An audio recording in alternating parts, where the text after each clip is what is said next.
50 रुपए का आशीर्वाद है। बोलिए बाके बिहारी लाल की, बोलिए सच्चिदानंद भगवान की। बना के क्यों बिगाड़ा रे नसीबा, वो परवाले, वो परवाले, वो परवाले, वो मुरले वाले। चला भी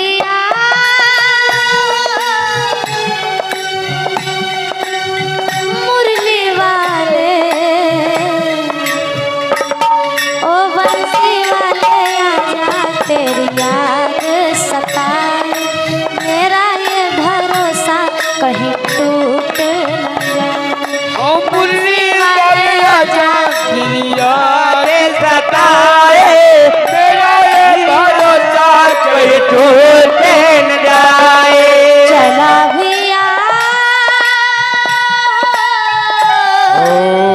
बंसी वाले, ओ बंसी वाले आजा तेरी याद सताए, मेरा ये भरोसा कहीं टूट न जाए। ओ मुरली वाले आजा तेरी याद सताए, मेरा ये भरोसा कहीं टूट न जाए।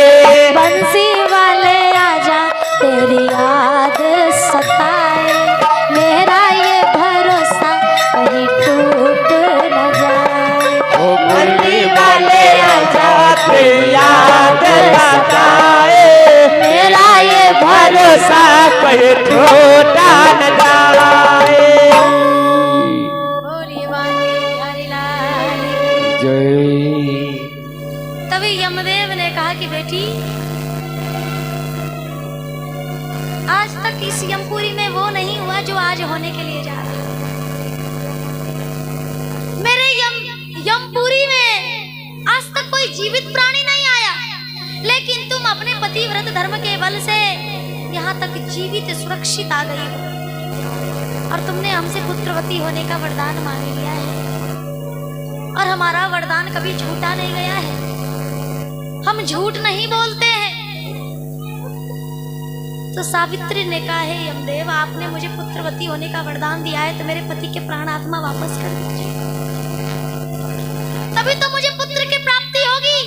यदि बिना पति के पुत्र हो जाए तो समाज में मुझे लोग रहने देंगे, मुझे उल्टा कुलक्षणी कहेंगे और समाज से निकाल देंगे। आप विचार कीजिए, फिर मुझे बताइए कि क्या उचित है और क्या नहीं। यमदेव ने सोचा कि इसके पति के प्राण आत्मा वापस कर देने में ही फायदा है। यदि इसके पति के प्राण नहीं लौटाया तो संसार के व्यक्ति भगवान की भक्ति करना छोड़ देंगे और भगवान के वरदानों पर भरोसा करना छोड़ देंगे। इसलिए यमराज ने सोच समझ करके सावित्री के पति सत्यवान के प्राण सावित्री को वापस कर दिए। बोलिए बाके बिहारी लाल की, बोलिए सच्चिदानंद भगवान। अब सावित्री सत्यवान के प्राण आत्मा को लेकर के उसी जगह पहुंचती है जहां पर प्राण छूटा था। अपने पति के मस्तक पर हाथ रखा, सत्यवान उठ करके खड़े हो गए।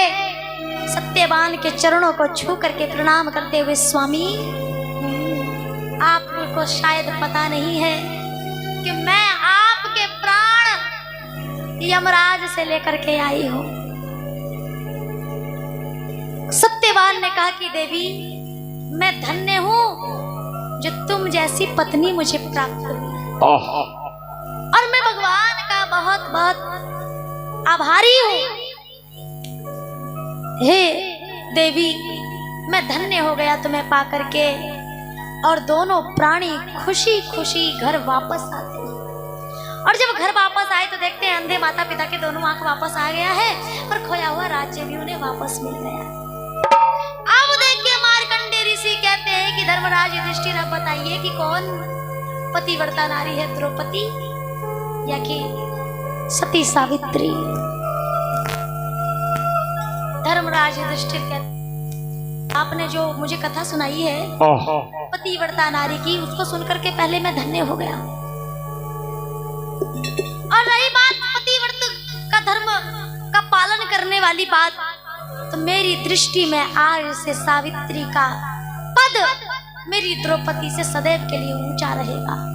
इसीलिए पतिव्रता की जब बात आती है तो सबसे पहले सावित्री की बात आती है। बोलिए बांके बिहारी लाल की गोविंद बोल हरि गोपाल गोविंद बोला हरि गोपाल बोलो, गोविंद बोल हरि गोपाल गोविंद बोला हरि गोपाल बोलो गोविंद बोल हरि गोपाल बोलो गोविंद बोल हरि गोपाल बोलो गोविंद बोल हरि गोपाल बोलो गोविंद बोल हरि गोपाल बोलो राधा रमन हरि गोपाल बोलो राधा रमन हरि गोपाल बोलो राधा रमन हरि गोपाल बोलो राधा रमन हरि गोपाल बोलो गोपाल गोपाल रे प्यारे नंद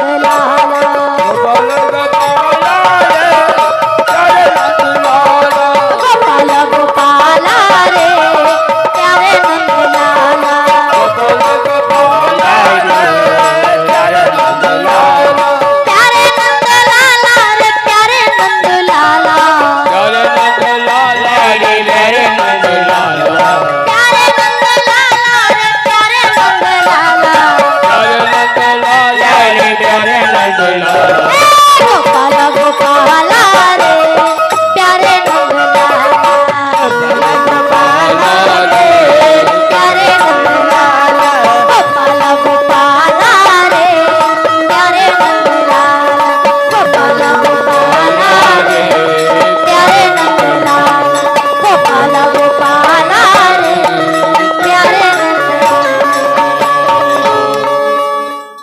बोलिए बांके बिहारी लाल की बोलिए सचिदानंद भगवान की। तो आइए हे संत श्रद्धालु, मैं आप लोगों के बीच ये सावित्री और सत्यवान की प्रसंग सुनाई हूँ। श्राद्ध कर्म के अनुकूल ही प्रसंग विषय वस्तु होना चाहिए श्राद्ध में। और त्रुटियां तो मुझसे ढेर सारी हुई है, आप अपनी बच्ची समझ के क्षमा करेंगे, अपने घर के छोटे सदस्य समझ के। और अंत में मैं चाहूंगी कि एक दो भोलेनाथ का भजन सुना करके और हमारे गुरु जी से समदन सुन करके कार्यक्रम को विराम कर देंगे। और हमारे व्यवस्थापक महोदय से अरदास है कि हमारे लिए गाड़ी का बंदोबस्त कर दिया जाए, क्योंकि ट्रेन वाली बात है। और यहाँ सरपंच महोदय की बड़ी ननद जी हैं गीता देवी, उनका लड़का है प्रमोद यादव जी, उनके सौजन्य से 101 रुपये का आशीर्वाद है। श्री चरणों में कोटि कोटि नमन है। बहुत बहुत शुक्रिया, बहुत बहुत धन्यवाद। हाँ आइए 2 मिनट के लिए